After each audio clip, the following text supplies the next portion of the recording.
So today, lesson 2, turning up the style and data. Here's our lesson plan again. We've completed lesson 1. If you missed that, the replay links and slides are on my blog. It says down there at the bottom. So let's get going. Today's lesson, we're going to talk about how in our mobile applications and using FireMonkey, we use styles to render and set up the look and feel of the bitmaps for the controls. Every control, a button, a list box, everything is built up from styles. As I showed last time, we render some of the components using native controls like the custom picker, the date picker, and the time picker. The rest of the controls are pixel for pixel, and it's built up with styles. So we're going to look at what you can do with styles today. Also, we're going to take a look at 2 of the container objects or components in the user interface section, the ListBox and the ListView, and the differences between them and when we recommend that you should use them. And you can also see recommended use just looking at applications that you already have on your mobile devices. We're going to take a look at LiveBindings. LiveBindings is the mechanism for binding data or fields or values to the user interface elements, usually done in conjunction with a database connection, but you can actually bind a field of a component to a property of another component, a field of an object to a user interface element. You can always do it in code, but the binding mechanism in the LiveBinding Designer does a lot for you very quickly. If you need to create some sample data and you don't have the database, we have this component called a PrototypeBindSource. Throughout, we're going to look at some of the samples that are in the product that will help you understand how to use and how these applications are built in a mobile environment. And along the way, we'll continue looking at our mobile business app and adding to it using the techniques that we're going to learn in today's lesson. There'll be a review, some advice for things you should do before lesson 3 next Monday. And we'll take Q&A. Now, these slides are very wordy. I'm not going to go through every little pixel of every word. They're there as a reference and resource for you, so definitely download the slides and follow along or use them as a reference after the fact. All the FireMonkey controls, except for some of the native controls, the visual controls are built up from primitive shapes. A button is, for example, is a rectangle, and it's got a text string inside of it for the text property. It's got a background color. It's got all the different things that ultimately show up as a button to a user. So we use brushes, we use colors, all of that is part of designing what is a button style, or what is a label style, or what is a list box style. There's a whole range of styles, and you can take a look at all of those in the documentation and also explore them inside of the style editor and the bitmap style designer. All of the styles for an application or a form are stored as a collection inside of a non-visual component called a style book. Every application that's a FireMonkey application has a default style book built in. And based on the target platform you choose, we put the right style book inside of the application, and that is used when the application starts up and it renders the form and the user interface components on it. In iOS, there's a default style, and the default style is the iOS 7 style that was defined. If you need the iOS 6 style, there is an iOS 6 style as well, and it's provided in the 2 resolutions, standard and high res. On Android, we use the standard style, but we also have alternative styles for each of the platforms if you decide you want your application to have a completely different look, or you can create a custom style. Styles are the way that you can do customization of the look and feel. You can create your own style. There's a style name property. Each control has a style lookup property if it's a visual control. When the style lookup is not set as a property, and we'll see this in action, then whatever the default style is for the platform. So if you put a button down, as we saw in the first lesson, it looks like an iOS button. It looks like an Android button. If you want a special style button or a certain kind of button, then you can use styles to set that. And as I mentioned, there's an external bitmap style designer that's available off the tools menu.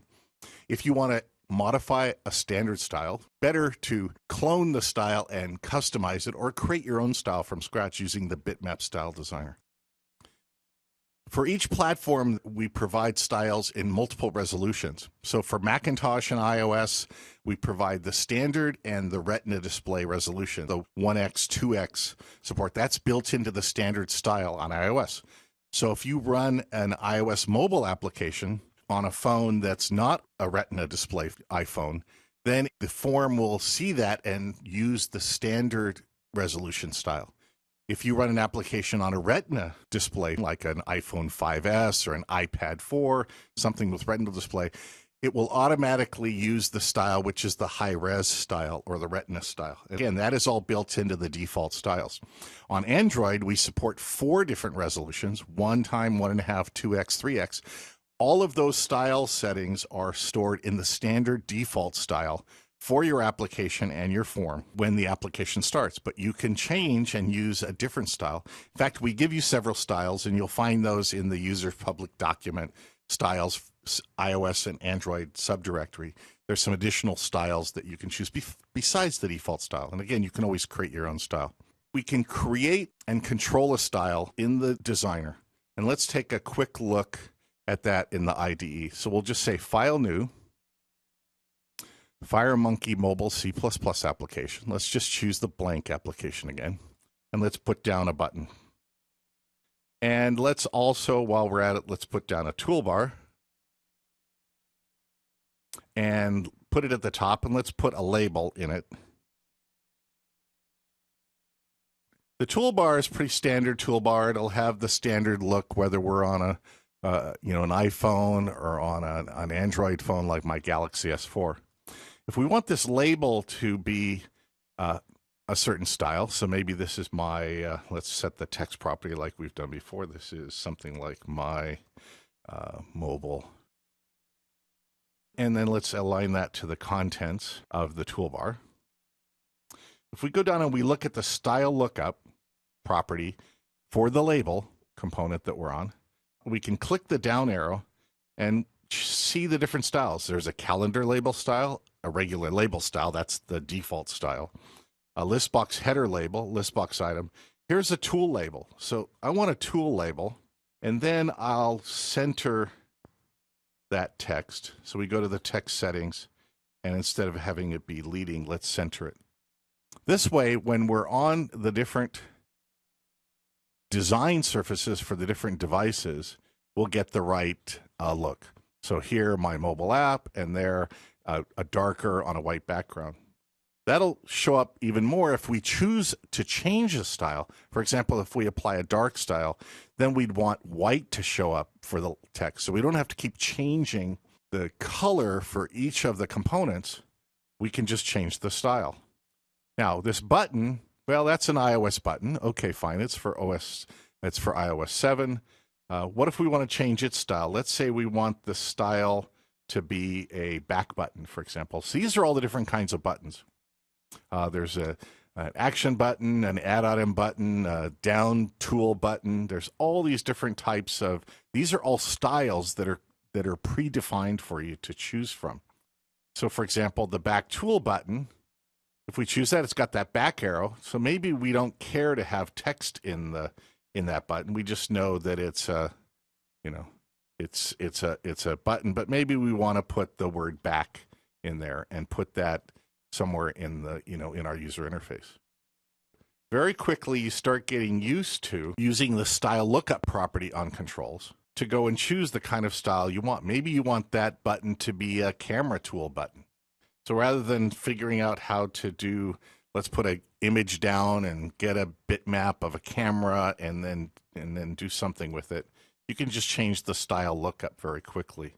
Maybe we want it to be an info button, for example, the little I. And then over here on Android, then it has this sort of gray look and it's got the I. For each user interface control, there are lots of different button styles that are predefined, and also if you create a custom style. Same thing on an edit box. Let's go and put a T-edit box down, because again, user interface controls have styles. So here we could go and say for the style lookup, maybe we want that edit box to be a search edit box instead of just a regular edit box. Then it has that look with that little icon in the left, or glyph in the left, which is the little magnifying glass. And again, if we look at that, on an Android look device, then it's still an edit box. Ultimately, underneath the covers is an edit box, but if we want to use that edit box as part of a search operation, we just set the style lookup for search box. So that's a quick kind of introduction to looking at styles, and we're going to be using some of the style lookups types and choices in our application that we're building up over time. Another application to take sample application to take a look at is in the samples C++ mobile samples user interface controls.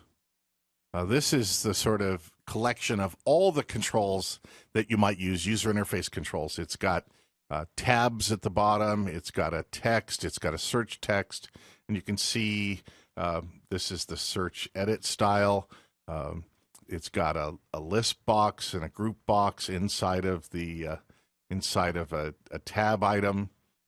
We can look at the different pages of the tab control by going to the tab control. We saw this last time. Set the active page to, for example, the controls page. So here's a bunch of different controls. This is a track bar. And if you wanted a different kind of track bar, then you can go and choose that style. You orient the track bars. Here's plus and minus. These are speed buttons that just have the style add item button or delete item button. Here's an animate indicator if you need that. Here's buttons. These are segmented buttons.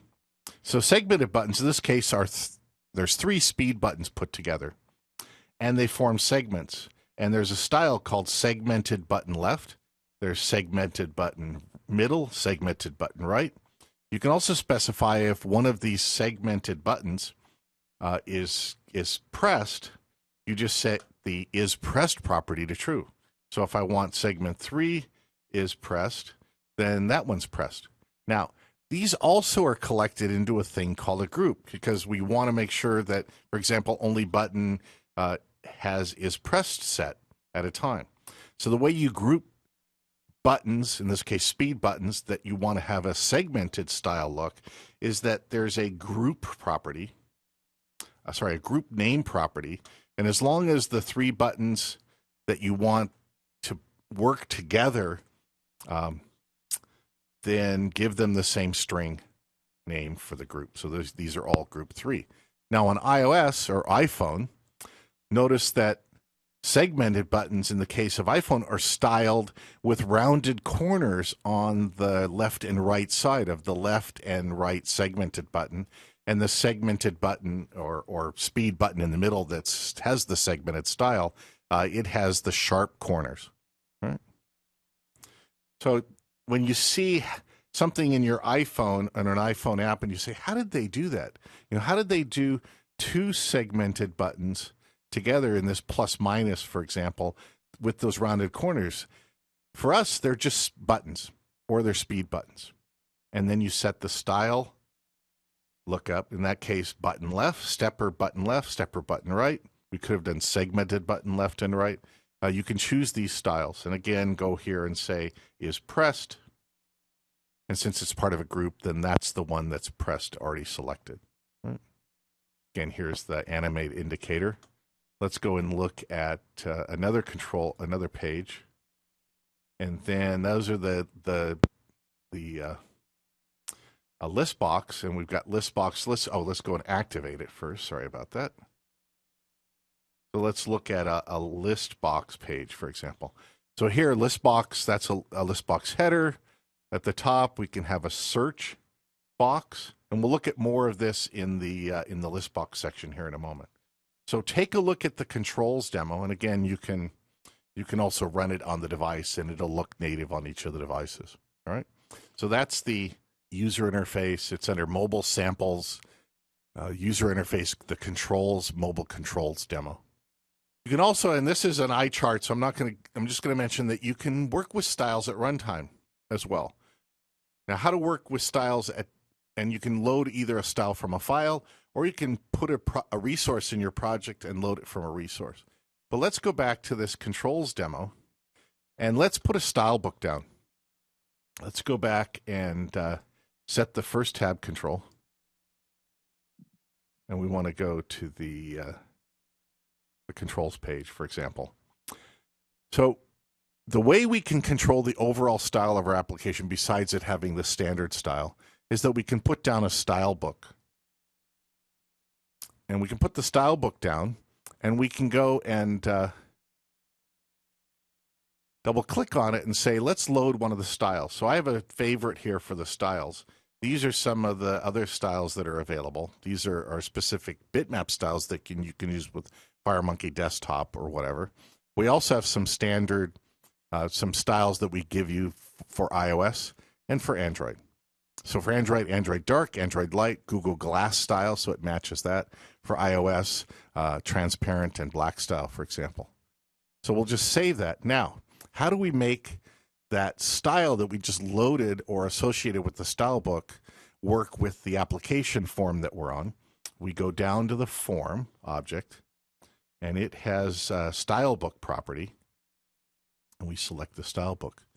And now, because we chose that kind of transparent style, we have that look. Now it has no, it has an effect again of doing on each of our devices at design time. We can go back, double click, and load a different style, maybe an Android dark style, for example. And again, it's a dark style, and some of these buttons kind of and taskbars have faint outlines to them. And then if we don't want that style turned on at design time or when it first comes up, we might want to have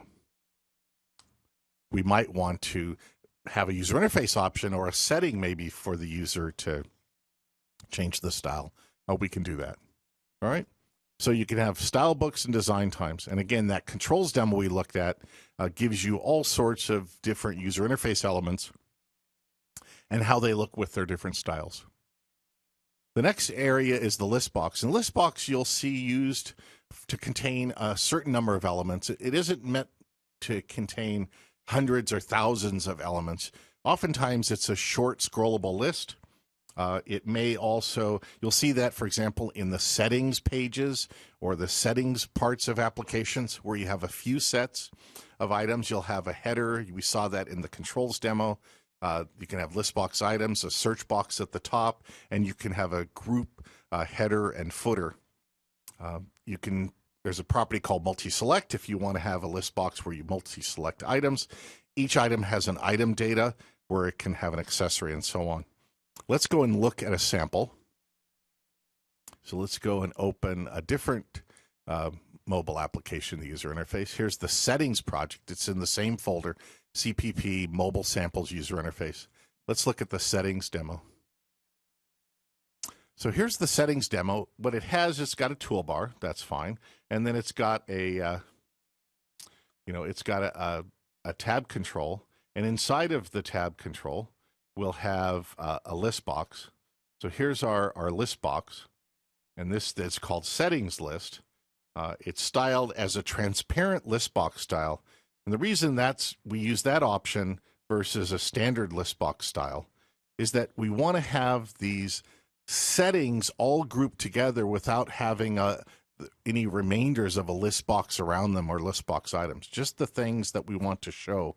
So it's a style that we can use, and that gives you that nice look for the settings in an application. We go over on iPhone.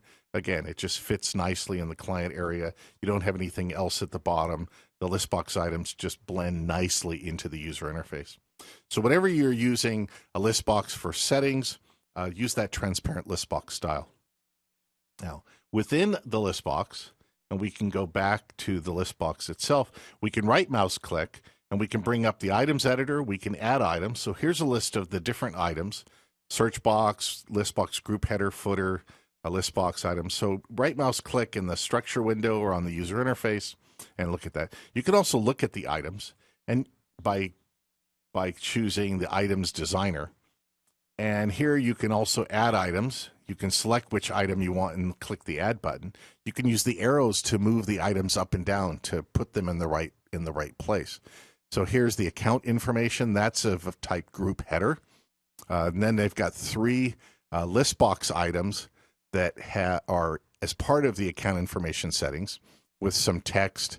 And also, if you look at the item data for this one, for example, this credit card looking thing, we can go up to the item data and see it has an accessory. The accessory can be a check mark, the more arrow, the detail, which is that little info button, or none. You don't have to have an accessory. You can specify detail text. So here's credit card, that's the detail text. This part is just the list item box itself, text property, payment type. So this gives you a little more detail. That's in the data item. And you can specify text again for item data, which is down, also set same down here in the ListBox text. Now ListBox can also just create text and can contain text items. So it's your choice again how that works.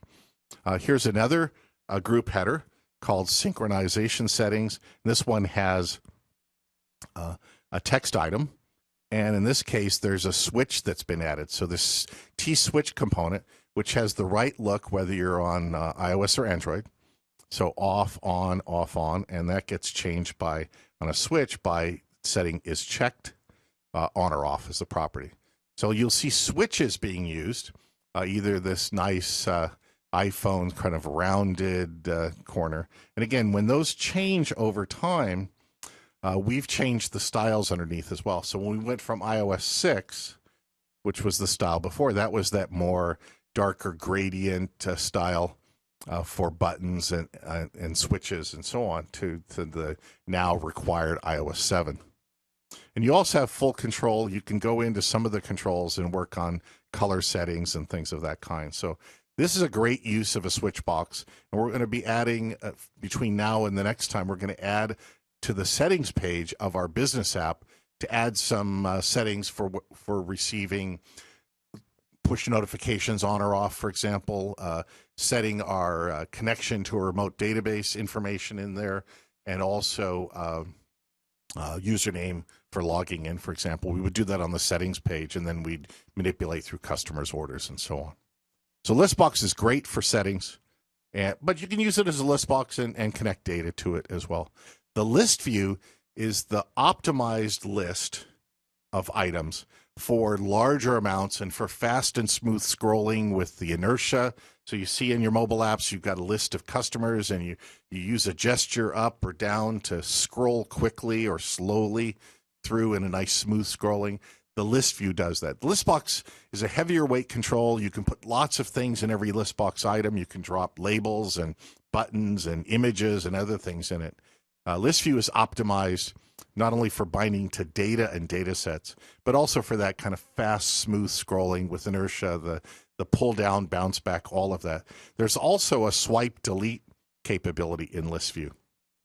And so one of the examples for using that, if we close this one, is we can go back to the same area, is go to user interface, and there's a ListView component. So let's just pick, for example, the simple ListView. And so here's a ListView. It's got a bunch of items in it. And let's go and run this one on our Android device. For example, well, let's run it on iOS just for a change. So we've got our device here. Let's hit run. It'll compile and link it. It's going to switch over. We could use the Android device as well. Same application. So this has got a bunch of items in the list, and it's got a mix of a bitmap here, and looks like some text, and it's got a delete button. So let's go over to our little reflector app, and let's watch it come up. There's the simple ListView. Oh yeah, the Tour de France is going on, and there's the World Cup apps as well. So here comes the simple ListView. So let's see this one in action. Okay, so here, you know, if I'm just kind of, what I'm doing is moving my finger up and down, and if I do slow scrolling, and again, I'm not sure what GoToWebinar is going to do, but we've got lots of ListBox items here, and you can see the scroll sort of thumb on the left-hand side. We can do a little bit of it, a little bit more, and so on. So that kind of performance, you know, with lots of items and the whole bounce at the beginning and the end is a great thing that we have. Now this one isn't set up, it looks like for swipe delete, but I can go and edit, for example, and say delete the selected item. So this is an example, okay, this is an example that you should take a look at. Now let's go back and look at this example again in the IDE. Okay, the IDE. Let's go to the list view, and let's see where, oh, here it is, can swipe delete. So let's turn can swipe delete on. And we could also put at the top of a list view, we could set, is there a search box? So for example, search always on top, search visible. That way we could search for items. So let's turn that on, search visible. And let's go and run this example on Android. And let's go and run it on our Galaxy S4. Okay. And here's our app. We've got our little search box up at the top. So if we put in like ivory, then we're going to get to ivory, or we're going to put to olive, for example, and get down and to it and so on. Okay, something with OK, like white smoke when we hit the enter. And then let's go back and clear out that one. Let's go and again, we've got the smooth scrolling. It's good. You know, the viewer is just grabbing frames a little at a time. So unless I move slowly, you won't see it as well as you would see on AirPlay on the iOS. Now, I did a gesture to the left, so the delete button showed up, and I can delete an item. So you're going to see sort of the tap, that little circle is a visual cue that I'm on that item. So if I swipe left, kind of see that little blip fly over. So that's there because I turned on swipe delete is enabled, and you can turn that on and off. So list view is great for lots of data and that kind of smooth scrolling, again, with the inertia, the physics as you move and gesture along the way. Now, live bindings. How do we do live bindings? Live bindings is, again, a way to data bind data or fields to components. There's lots of ways to do that. One is to bring up the LiveBinding Designer. Second way is to use the LiveBindings Wizard. And you turn that on with a tools option. So in the IDE, under tools options, if you want the LiveBinding Wizard turned on the LiveBinding settings, display LiveBindings Wizards in a context menu. Okay, just check that checkbox on. The LiveBinding Designer is under View, LiveBindings Designer, right here. And in this example, I'm going to just use this one. This example, we have some data, and the data in this case is we're getting ahead of by one slide. We have this thing called a PrototypeBindSource, and what the PrototypeBindSource does is it lets you create some sample data of different types. So integers, strings, you know, maybe it's someone's name, a date, a time, and so on. And as I mentioned in lesson 1, sometimes you don't have the database right away. Somebody's working on it, and you need some data to populate the user interface to test the user interface out. So the PrototypeBindSource is great for that. You can shuffle values. It has these generators that generate the things you might need. Maybe you want a bitmap name, maybe you want colors set, and so on. In this case, we've got a bitmap, color name, contact bitmap. That's that little picture icon. And so the binding says, if we just drag, for example, if we want this contact bitmap or contact name to be in the text property, then we get the contact name in the text property. The list view is synchronized by connecting a link to a data set. In this case, the PrototypeBindSource. So that little asterisk, that's like select star from a table, right? So give me all the items. So as I change items, as I delete items, as I insert items, and so on, then the list view is going to be synchronized by the connection to whatever that data set and field is. If we wanted to have the color, for example, our color name, if we want that connected to the title label, we just go and connect it by dragging and dropping. Now, if it doesn't understand something in the Live Designer, If it doesn't make sense, it'll give you that circle slash. So let's put the color name and bind that to the text property of the label. So now whatever color that I'm currently on for the item that I'm iterating through in my list, it's going to display the color that's associated with each of these sample contact names, right? So the Live Binding Designer lets you easily just drag and drop and create those relationships between fields, forms, text boxes, whatever it might be, and underlying data or underlying fields of objects. You can also save a design to an image, to a bitmap. That way you can have it as part of your documentation. You can scroll around, you can zoom in and out, you can rearrange these things, and it draws the lines appropriately and so on. So the designer is a great way to bind user interface elements to data and fields. All right. The wizard, if we're pointing, for example, at a list view, and the wizard is context sensitive. So here's the LiveBindings Wizard. If you don't see it in your right mouse click pop-up context menu, go to Tools, Options, LiveBindings, and do the checkbox. The LiveBinding Wizard, if you're pointing at an object, it will give you the choices that are available with that object you're pointed at. So since I right mouse clicked on the link list view, it says link the list view with a field or link a list view to a component property. And these are the binding tasks that are associated with it.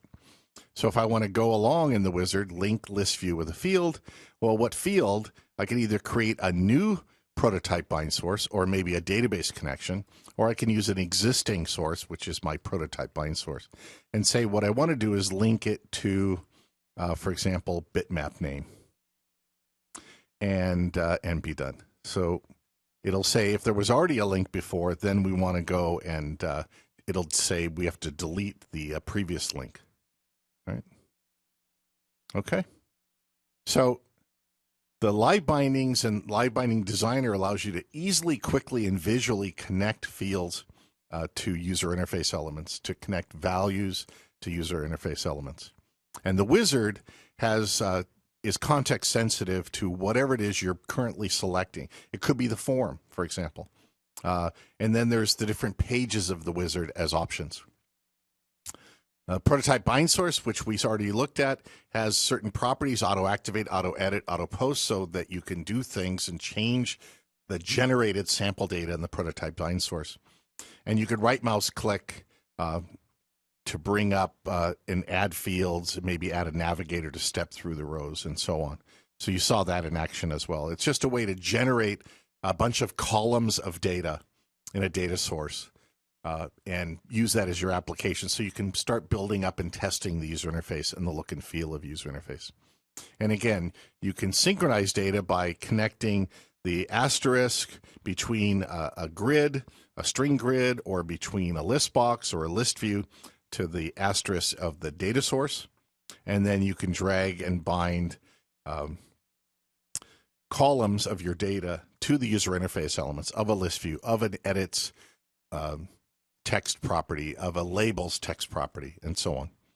There's also a navigator that you could add. So if we want to go here and right mouse click and say add a navigator, the navigator is just a bind navigator. We could align it probably, let's put it to the top of our user interface.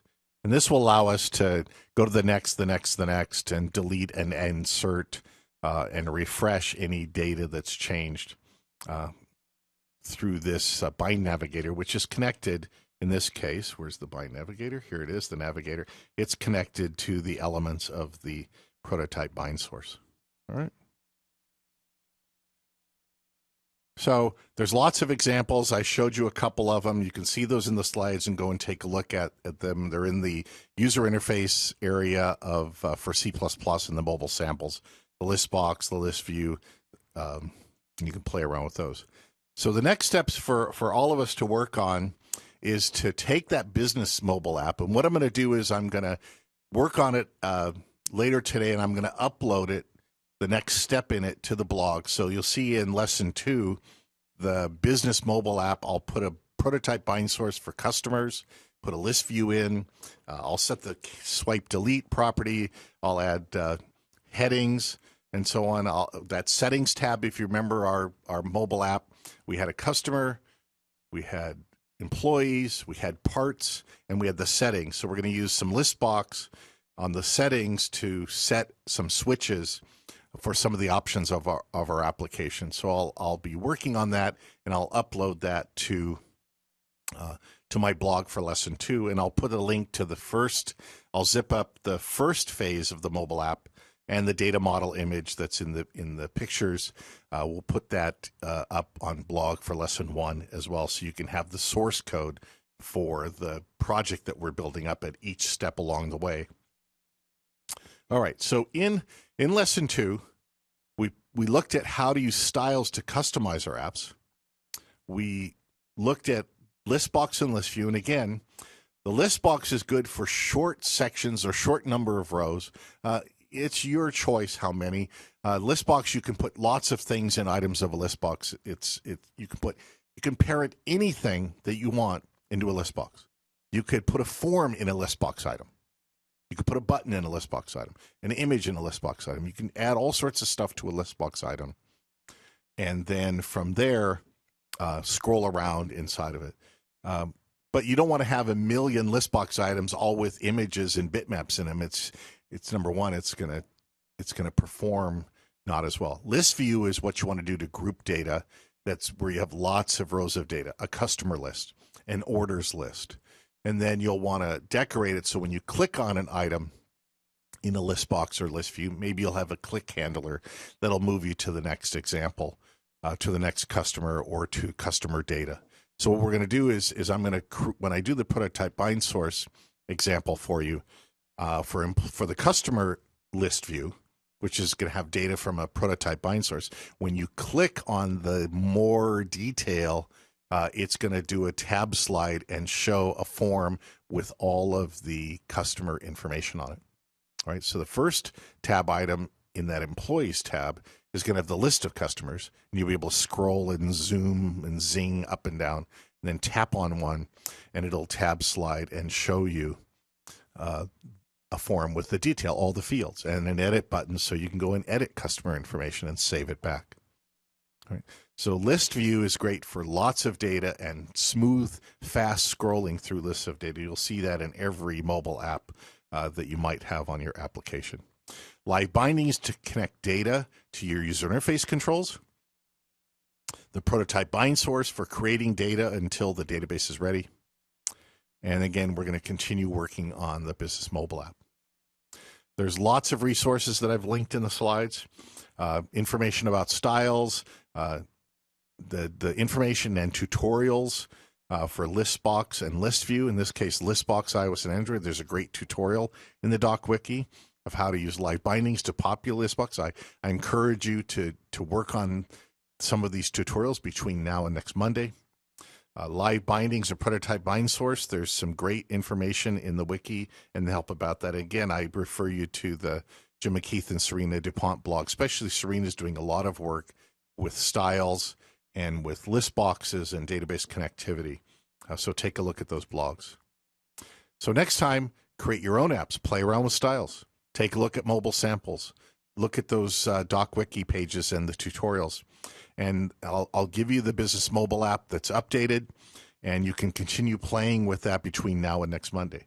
Next Monday, we're going to look at storage. We're going to look at how you can access files locally on your device. We're going to look at INI files. When you're setting the settings in a settings page, you'll want to persist those settings. So if you shut down the app or shut down your phone and bring it back up, you want to be able to reload those settings and put them back into your application. So we'll use something called an INI file. It could be just a local text file, but an INI object is great because it has a key, a name equals value pairing that you can have, and it makes it, and it's easy to pull the values out of an INI file. We'll also then start working with databases. We'll use the FireDAC set of components, database access components, to go out to that master detail interbase database that we have and do queries, do table operations, do updates, inserts, deletes, those things. FireDAC also comes with an in-memory data set. So with the in-memory data set, you can just create fields, load data into it, save it back to disk, and persist it. It all sits in memory, and you can do fast things since it's all in memory. It doesn't have to go out to a database. It can be its own data table without having a SQL database anywhere. And we're also going to look with FireDAC about how we can get to local databases. And there's 3 that are supported. SQLite, which ships with all these mobile devices. IBLite, which is our full ANSI SQL 92 interbase database. One transaction, no encryption, but full ANSI SQL database that is free to deploy in your mobile apps. There's also an optional interbase to go, which is a even fuller featured interbase database library that you can link into your applications. It supports encryption at the column level and the database level, and it supports multiple transactions active at the same time. So with that, Jim and Al, so what's been happening out there in questions? So there's one question here about the last lesson. It says, why did the button not show up in the Win32 version of the sample in the last class? By that he means the text button shows up, but the style of a button is not shown. Maybe because the gray background of the Win32 target simulator and the gray background button of the button is the same. Oh, that's the style, yeah. The Win32 style. Yeah, this is our style. It's a mobile preview. It's not, it has its own sort of custom style to make it look okay, but it's not using the iOS or the Android style. Yeah, this is the style. The style shows up with like that, which seems odd, but that's the way it is. That's the way it is. Yeah, that might only be limited to button. If I put an edit box on there, I will see the background of an edit box. So that just might be limited to a button. But you will at least get the name. Whatever text you had in the button will show up in that Win32 target emulator. Yep. We do have that nice property for button. What's it called? Tint color. You can change the background color of the button, but I still think on the Win32 emulator, you still won't see the background color. Here's I put something else in there. But what Al was mentioning, and I forgot to mention it, there is and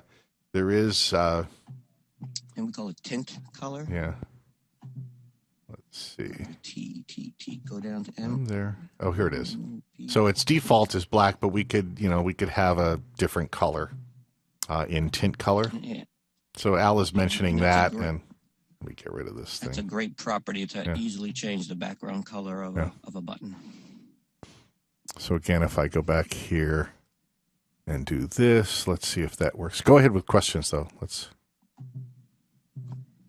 Yeah, it's just showing up as the mobile preview style. And again, it gives you its choice for the little icons down here.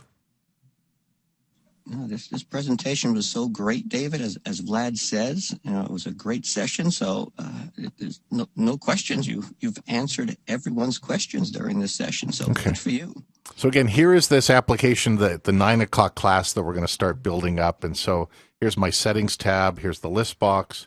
I go to the items editor. At the top, I want a ListBox group header, for example, so we can add that item. And there's the ListBox, and this is going to be our settings, for example, so we can go down and start playing with it. So here, this is the Marine Adventures. Right, app settings, and then we can go and say, let's go and add a ListBox item. Right.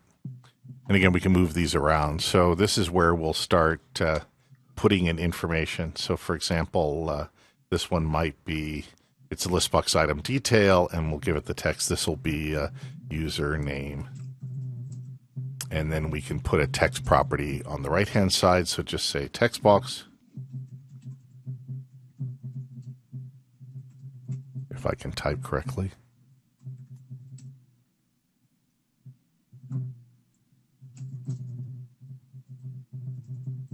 Oh, edit box. What am I doing? I'm like, it's been a long week. Okay, so here's tedit. We'll align that to the right of our ListBox item. Right. And that's where we're going to put in the username, for example. And then we can go back to the list box and go to the items editor, and let's add another list box item. And this one, for example, we might set this text to be accept push notifications.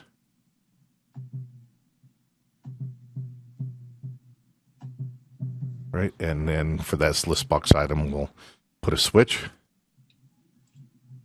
If I can type correctly. Right, and we'll align that to the right of the client area, which is which of this item, and it puts it flush to the right. So what I usually do is I go to margins and I set the right margin to 4 pixels. That offsets it a little bit, right? So there again, we're starting to build up our settings page with some things that we need as the settings as part of our application as we move forward. Just a reminder, on my blog, again, I'll put the first incarnation of the business app. I forgot to add that as a section link, but I'll put that in there with a zip file. Actually, what I'll do is I'll add it to the zip file of the slides, or I'll create a separate entry. That's fine too. And then the same thing here in lesson 2. Okay. So there was one question about why your mobile app can't target Win64. Okay, so the way, and I mentioned this in the first round, is this Win32 is here not actually for deployment purposes. It's there to, you can use it to test out parts of the user interface using the mobile preview. When you want to build a desktop application, you go to the project group and we'll say add new project, and we're in C++. I'll generate a C++ FireMonkey desktop application, HD. And then now I've got a project group. So here, let's save this project as, this is the, let's put it in our 9 o'clock time. And let's create a folder called desktop app. And it's got, give it the unit a name. And this is there's my precompiled header. That's fine. And then this is my mobile marine adventures desktop app CPP. Right? Okay. And then it generated this form, but I don't want the form. I want to use the form that's up here. So I'll remove that form that was generated from the project, and I'll go up and say add existing, add ... I'll go up 1 level, and I'll take the form, which was this tab template form. All right. And now, if that's here, if I go back and look at that version, again, oh no, I added the, sorry. Okay, that's the desktop app, right? Let's go look at its form. What did I do? Did I add? Oh, you know what I did is I added the main form instead of the tab template form. So let's go and remove this one again. Sorry about that. Oh, the main. Okay, that's fine. Okay, so I want to go here and add the tab template. Oh, it's there. Okay. So I'm using that in both cases. So now if I go and build a Win64 version, right here, and run it, here's my 64-bit Windows version of the same app, right? Here's the switch, and here's my username, David I. All right. So what I'm doing is I'm doing mobile first, what we call mobile first. I'm creating the mobile application and user interface first, and then I go and create a desktop target project, use the same form, or I could create a different form factor. And in fact, we talked about it in lesson 1. Even on mobile, I could create different forms for a tablet style versus a smartphone form factor. And I could then choose which form based on querying the device. So because when I first started and said file new, I had the choice to either create a mobile or a desktop application. They use the same controls, the same database access, and so on. I always do mobile first today. In fact, you'll see best practices and articles out there that define and describe, start with mobile first. And then if you need to build a desktop version, go to it. So I do this by creating a project group that's got a mobile target and a desktop target, but I use the same user interface forms and the same data modules. We'll talk about those next time. The same database access, same live bindings, everything. So when I change it in one, it's changed in the other one, and it'll work on Windows. And I can also change this target platform to OS 10, and I can go and run that same application on the Macintosh, right, with the same user interface, the same look. Or I can do a customization of the look for each platform. And then all of that gets saved. If I do a save all, it'll ask me, okay, we need to save this thing called a project group. So what I'll do is call this, this is the Marine Adventures project group. I'll also show you how to do that. If you watch my configuration video that's in the welcome page down in Get Started Quickly, when I make sure all the setup is complete for Windows, for Mac, for iOS and Android, I build one app and then I build a desktop version, a mobile version first, and a desktop version, again, using the same source code. Maybe someday we'll have the ability to have one target node where you could have all the Windows or the desktop platforms as well and server platforms. But for now, the Wizard, it has different startup codes. So this in the mobile app is a 32-bit Windows. It should have said Windows Preview, where you can preview the user interface. But it's not going to have any support for GPS and other things. But I create a mobile and a desktop version and then put it in a project group. Okay? But you should be seeing my IDE again. I've been working on the business app. Let me just show you what I've done. Over here on the settings tab, I've put a ListBox on the settings tab. And the ListBox has a couple of headers and several items. And so here's the header for employee login. This is push notification. This is just a ListBox item. And then I've put an edit box in it for the username, an edit box for the user, meaning the employee. I guess I should put employee name and password. And then I've got another ListBox item with text, and it's got a switch. So I've created 3 switches. This is going to tie into our Backend as a Service lesson 6, where we're going to be pushing notifications to the employees' mobile apps based on orders shipped, parts back ordered, inventory low, so that the salespeople, employees of this Marine Adventures company that sells parts to scuba shops, can get notifications on their mobile devices. And so I just, ListBox is great for doing these kind of setting things. And then over in the different tabs here, I'll be starting to put up the PrototypeBindSource and ListView. So go ahead with questions while I continue working on this, Jim. So this question here, can a field be bound to both a control property and a data field simultaneously? So I'm not sure I answered that the correct way. You can, if you have something that you want to bind to multiple places. I think I showed that where I have data bound to a ListView, and then I took the same data item and connected to a label. It could be connected to an edit box. So you can do from a field, you can do one field to many targets, whether those are properties of a component or a data value or whatever. If there isn't a You can't, like, say, take 2 edit boxes, text properties, and pipe that back into a single, like, customer name. You'd have to create a bind expression to take and concatenate the 2 edit boxes text to create the string that you would then bind to a ListView item, for example. If the question was asking, can I go many to one versus one to many? You can always go one to many. Just drag connect from the field item to all the different targets that you wanted. Is there a control that can be embedded in an app that provides a web view? Yes, T-Web browser component. And I pointed, I forget who it was.